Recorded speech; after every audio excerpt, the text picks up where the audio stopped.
Masyarakat harus lebih aktif menyampaikan kritik masukan. Karena itu saya selalu mencurigai bahwa ucapan Presiden Jokowi adalah umpan untuk memetakan sisa-sisa oposisi itu. Nah itu yang akan dipangkas itu. Jadi hati-hati FNN, jangan jadi kembang yang siap untuk digunting. Polisi justru yang mengabaikan permintaan presiden. Jadi polisi nggak peduli mau presiden ngomong apapun, pokoknya gue mau tangkep aja.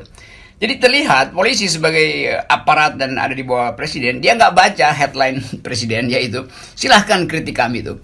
Bahkan Novel nggak kasih kritik, dia cuma memberi peringatan.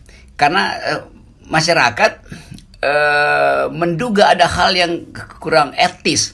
Orang sakit ditangkap, ditahan itu kan. Kan itu pikiran netizen udah berhari-hari. Lalu Novel rumuskan itu dalam bentuk satu kalimat kecil tuh. Jadi Novel bukan karena dia lakukan kritik atau penghinaan. Justru setelah semua orang ribut, Novel masuk di dalam keributan yang sama. Tapi itu bukan keributan sebetulnya. Itu suara hati. Jadi bagaimana mungkin setiap kali orang mengucapkan kejujuran dari suara hatinya, itu langsung dinyatakan sebagai akan diproses tuh. Kalau begitu bikin aja semacam prinsip keadilan, diproses aja seluruh seluruh orang yang ngomong tentang Ustadz Maher itu. Kan ini kan berita nasional. Jadi kelihatannya bahwa ada sponsor di belakang ucapan presiden itu, yaitu pemetaan politik. Tapi juga kita ingat satu peristiwa di negeri Tiongkok ketika awal revolusi kebudayaan itu. Mao Zedong mengungkapkan satu prinsip yang dia sebut, biarkan 1000 kembang bertumbuh itu, biarkan 1000 kembang mekar. Lalu orang merasa, wah, Mao Zedong sedang memproduksi, mengaktifkan demokrasi itu. Ternyata yang dimaksud oleh Mao Zedong adalah silahkan semua orang berpikir berbeda itu. Karena itu dia perlukan untuk pemetaan politik. Setelah itu dia pangkas semua kembang itu tuh. Dan itu yang awal dari ujung dari kekerasan politik di Cina, dan jutaan orang yang ditangkap dan ratusan ribu orang yang dimusnahkan itu karena berbeda politik dengan Mao Zedong. Padahal Mao Zedong yang bilang silahkan 1000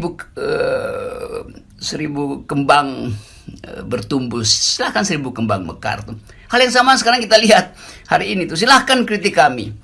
Dan ini adalah pemetaan politik. Kalau yang kritik ada Novel Baswedan, itu artinya potensi mengganggu, maka dilaporkan tuh. Jadi buat apa minta kembang bertumbuh, tapi di depannya udah ada gunting untuk memangkas kembang yang sedang bermekar itu tuh. Jadi ini yang saya sebut kemarin paradoks dari ucapan Presiden Jokowi. Karena itu saya selalu mencurigai bahwa ucapan Presiden Jokowi adalah umpan untuk memetakan sisa-sisa oposisi itu. Nah itu yang akan dipangkas itu. Jadi hati-hati. Jadi warta kota mau kasih sinyal, hati-hati kalian tuh, gue udah ditelepon nih. Jadi macam-macam cara untuk membaca perangai kekuasaan sebetulnya. Dari peristiwa kecil kita tahu bahwa itu adalah umpan. Dari peristiwa besar kita tahu itu adalah perintah itu. Jadi ritme politik kita yang tadinya harmonis diganggu oleh nada palsu, lalu kita anggap itu nada palsu itu bagian dari orkestrasi. Padahal itu nada yang diumpankan itu. Kan kita selalu akhirnya hati-hati, dan yang dilakukan oleh mahasiswa UGM itu betul-betul kecerdasan sekaligus mengingatkan publik bahwa kekuasaan itu berbohong, dan cara dia berbohong itu sekarang dengan mudah kita temukan dalam kasus-kasus yang satu hari berbohong, belum 24 jam berbohong, kasusnya terbongkar. Novel Baswedan dilaporkan polisi. Jadi paradoks ini yang akan menuntun kita di dalam tahun-tahun awal 2021 sampai akhirnya publik mengerti bahwa nggak mungkin kita percaya pada seseorang yang jejak atau rekor digitalnya itu dari tahun pertama memang udah bohong gitu. Jadi orang akan lihat sebetulnya silahkan berupaya untuk mencari kebohongan kami, karena kami dari dulu jujur, bahkan kami jujur dengan SMK bahwa memang itu kami hanya ucapkan itu sebagai upaya untuk pencitraan segala macam. Jadi persaingan politik ke depan itu tidak lagi akan diisi oleh partai penguasa, partai oposisi, tapi oleh mem-mem semacam ini. Nah, saya setiap hari sekarang dapat permintaan ceramah dari macam-macam BEM itu, ratusan permintaan siapa. Jadi saya anggap bahwa BEM udah resah atau mahasiswa sebenarnya resah, tapi karena ada COVID mereka cari outlet yang lebih lucu-lucu aja itu. Bisa membungkam semua orang dalam satu waktu atau membungkam satu orang dalam waktu yang panjang, tapi tidak mungkin membungkam semua orang dalam waktu yang panjang itu. Itu yang terjadi di UGM. Kan nggak bisa terus-menerus alumni UGM menghalangi mahasiswa untuk tidak kritik pada Pak Jokowi. Dulu 7-8 tahun lalu alumninya kompak gitu. Tapi kan konyol kalau alumni juga masih pro pada kedunguan-kedunguan yang mereka lihat sehari-hari. Jadi dia nggak mungkin yakinkan pada juniornya, pemerintah sekarang tetap sama seperti janji-janji dulu. Lo mahasiswa justru lebih cepat untuk membaca kepentingan alumni ketimbang upaya mereka untuk tunduk pada semacam keputusan himpunan alumni ini. Jadi jangan sekali-sekali pemerintah berpikir bahwa kalau seseorang itu di awal dilindungi oleh alumninya, maka mahasiswa baru juga akan pro. Mahasiswa baru justru ceng-cengin, kalau anak Jakarta bilang ceng-cengin alumninya.